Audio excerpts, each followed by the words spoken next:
হজরত আনাস ইবনু মালিক রাদিয়াল্লাহু তাআলা আনহু হতে বর্ণিত, তিনি বলেন রাসূলুল্লাহ সাল্লাল্লাহু আলাইহি ওয়াসাল্লাম বলেছেন, কোনো বান্দার ঈমান দুরুস্ত হয় না যতক্ষণ পর্যন্ত না তার কালব দুরুস্ত হয়, এবং তার কালবও দুরুস্ত হয় না যতক্ষণ পর্যন্ত না তার জিহ্বা দুরুস্ত হয়।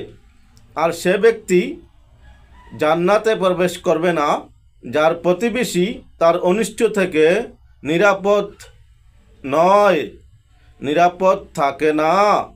হাদিস আহমদ ও তাবরানী শরীফ।